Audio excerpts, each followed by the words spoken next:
Hello दोस्तों, मैं हूं आपकी दोस्त वंदना और मेरे इस यूट्यूब चैनल लीगल चॉइस पे आप सबका स्वागत है।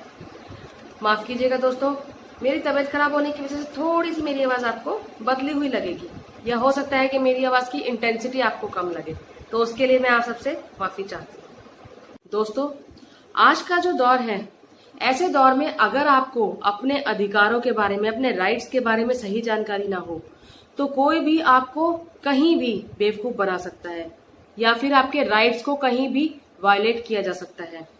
तो ऐसे में बहुत जरूरी हो जाता है कि हर व्यक्ति को अपने अधिकारों के बारे में सही जानकारी हो। तो आज इस वीडियो में आपके साथ कुछ ऐसे ही अधिकार जो आपके लिए बहुत जरूरी हैं, ऐसे अधिकारों को आपके साथ शेयर करने वाली हूं जो आपकी रोजमर्रा की जिंदगी में आपके बहुत काम आने वाले हैं। तो चलिए अपनी वीडियो को शुरू करते हैं। अगर आप किसी शॉप पर गए हैं और कोई सामान खरीद रहे हैं तो उस सामान के ऊपर जो एमआरपी लिखा होता है, कोई भी दुकानदार आपसे उस एमआरपी के से ऊपर का प्राइस चार्ज नहीं कर सकता। अगर वो ऐसा करता है तो वो इलीगल होता है। और इसी के साथ उस पैकेट के ऊपर जितनी भी चीजें लिखी होती हैं, अगर उसके अंदर का सामान उससे कुछ अलग होता है या कुछ उसमें प्रॉब्लम होती है तो ऐसी सिचुएशन में आप कंज्यूमर हेल्पलाइन पर उस शॉपकीपर या फिर उस मैन्युफैक्चरर के ऊपर कंप्लेंट फाइल कर सकते हैं। और इसके अलावा आप लीगल मेट्रोलॉजिकल एक्ट 2009 के सेक्शन 36 के अंडर कंज्यूमर फोरम में जाकर उनसे जुर्माना भी भरवा सकते हैं। इसी के साथ एक चीज और, अगर आप किसी शॉप पर गए और कोई सामान खरीदा है तो आपसे जो है दुकानदार पूछेगा क्या आपको कैरी बैग चाहिए, आप कहेंगे हाँ चाहिए, तो वो आपसे उस कैरी बैग के पैसे चार्ज कर लेगा। तो ऐसे में आपको ये ध्यान देना है कि क्या उस कैरी बैग के ऊपर उस दुकान का नाम या फिर उसके ब्रांड का नाम तो नहीं लिखा है।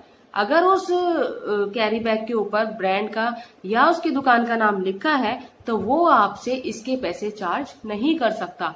अगर वो ऐसा करता है तो ये कंज्यूमर प्रोटेक्शन एक्ट 1986 में अनफेयर ट्रेड प्रैक्टिसेस के अंडर आता है। और अगर उस कैरी बैग के ऊपर कुछ भी नहीं लिखा तो वो आपसे जो भी उसका प्राइस बनता है 10 रुपए 20 रुपए वो आपसे चार्ज कर सकता है। मान लीजिए आप रास्ते में कहीं जा रहे हैं और ट्रैफिक पुलिस वाले ने आपको रोक लिया और आपको रोकने के लिए उसने आपकी गाड़ी में से चाबी निकाल ली, तो क्या ये सही है? जी नहीं। मोटर व्हीकल एक्ट 1932 के अंडर ये इलीगल है। कोई भी ट्रैफिक पुलिस वाला आपकी गाड़ी में से चाबी नहीं निकाल सकता, ये लीगल नहीं है। और अगर वो आपका चालान कर रहा है तो आपको ये ध्यान देना है कि उसके पास चालान बुक होनी चाहिए या फिर ई चालान होना चाहिए। अदरवाइज बिना चालान बुक के वो आपका चालान नहीं काट सकता। यहाँ पर आपको एक चीज का ध्यान रखना है कि अगर आपको कोई ट्रैफिक पुलिस ऑफिसर रोक रहा है तो आप वहां से भागने की कोशिश बिल्कुल मत करना। अगर आप ऐसा करोगे तो उनके जो ऊपर के रैंक के ऑफिसर्स होंगे वो आपके डॉक्यूमेंट्स और आपका लाइसेंस जो है सीज कर सकते हैं। अब अगर जबरदस्ती आपकी गाड़ी की चाबी निकाली जा रही है या बेवजह आपके डॉक्यूमेंट्स को जब्त किया जा रहा है तो ऐसे में आप कमिश्नर, डिप्टी कमिश्नर, एसपी या फिर डीएसपी को कंप्लेंट फाइल कर सकते हैं। अगर कोई लेडी डोमेस्टिक वायलेंस का शिकार है और किसी भी रीजन से पुलिस स्टेशन तक नहीं जा पा रही है तो अब वो इंटरनेट के थ्रू भी अपनी कंप्लेंट फाइल कर सकती है। इस ईमेल आईडी पर वो अपनी कंप्लेंट ईमेल के थ्रू डाल सकती है। उसके बाद पुलिस स्टेशन के जो हेड ऑफिसर हैं वो अपने पुलिस कांस्टेबल को उनके घर तक भेजेंगे और वो वहां जाके उनका स्टेटमेंट रिकॉर्ड करेंगे। अगर कोई वाइफ अपने हस्बैंड को उसके बूढ़े माता पिता को छोड़ने पर मजबूर करती है तो इसको मेंटल क्रूअल्टी माना जाता है। और ऐसी सिचुएशन में वो जो व्यक्ति है, जो हस्बैंड है, वो उस पर हिंदू मैरिज एक्ट सेक्शन 13(1) के अंडर डाइवोर्स का केस भी फाइल कर सकता है। क्या आपने ऐसा कोई लॉ सुना है कि जिसमें जो एम्प्लॉयर हो या फिर जो बॉस हो वो अपने एम्प्लॉय को नौकरी से निकाल ही ना सकता हो? जी हाँ, ऐसा लॉ बना है प्रेग्नेंट वुमेन के लिए। इसका मतलब ये है कि अगर कोई भी लेडी प्रेग्नेंट है और वो किसी भी रीजन से अगर जॉब पर नहीं आ पा रही है या नौकरी पर नहीं आ पा रही है तो उनका जो एम्प्लॉयर होगा या जो बॉस होगा वो उसको नौकरी से नहीं निकाल सकता है। और इसके अलावा जो उसको मैटरनिटी लीव मिलेगी, यानी कि बेबी होने के बाद जो उसको लीव मिलेगी उसकी भी उसको फुल सैलरी दी जाएगी। अब क्या कोई भी पुलिस ऑफिसर किसी भी लेडी को रात के समय अरेस्ट कर सकता है? जी नहीं। सीआरपीसी सेक्शन 46(4) के अंडर कोई भी पुलिस ऑफिसर शाम 6 बजे से सुबह 6 बजे के बीच में किसी भी लेडी को अरेस्ट नहीं कर सकता है। अगर उसे ऐसा करना है तो उसे मजिस्ट्रेट की परमिशन लेनी पड़ेगी और उसके बाद भी अरेस्ट के दौरान एक लेडी पुलिस का साथ होना जरूरी है। मान लीजिए आप किसी रेस्टोरेंट में गए हैं और खाना खा रहे हैं और खाना खाते खाते बीच में ही खाने में आपके कुछ ऐसी चीज निकल आई जो आप खा नहीं सकते, या फिर आप अगर आपकी बॉडी के अंदर चली जाए तो आपको कुछ नुकसान हो, तो ऐसे में आप FSSAI एक्ट सेक्शन 54 के अंडर उस रेस्टोरेंट के खिलाफ केस भी फाइल कर सकते हैं और उसके तहत आपको 1 लाख तक का कंपनसेशन भी मिल सकता है।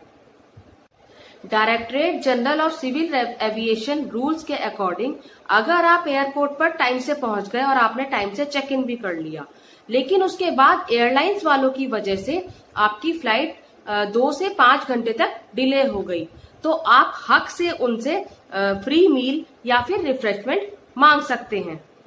और अगर ये डिले 6 घंटे या उससे ज्यादा हो तो आप अपनी टिकट का रिफंड या फिर ऑल्टरनेट फ्लाइट अरेंजमेंट के लिए भी बोल सकते हैं। अगर एयरलाइंस वाले ऐसा नहीं करते हैं तो आप उनकी कंप्लेंट एयरलाइंस वालों से या फिर एयरपोर्ट ऑपरेटर से भी कर सकते हैं, जिसके ऊपर उन्हें 30 डेज के अंदर एक्शन लेना ही होगा। बहुत बार आपने ऐसा सुना होगा कि सिलेंडर एक्सप्लोजन हो गया और उसकी वजह से कितनी ही जानें चली जाती हैं और कितनी प्रॉपर्टी का भी नुकसान होता है। तो अगर कहीं पर सिलेंडर एक्सप्लोड होता है तो जो LPG कंज्यूमर्स होते हैं वो 40 लाख तक का इंश्योरेंस कवर क्लेम कर सकते हैं। बहुत सारे लोग ऐसे इंश्योरेंस क्लेम करते ही नहीं है क्योंकि उनको इसके बारे में कुछ पता ही नहीं होता।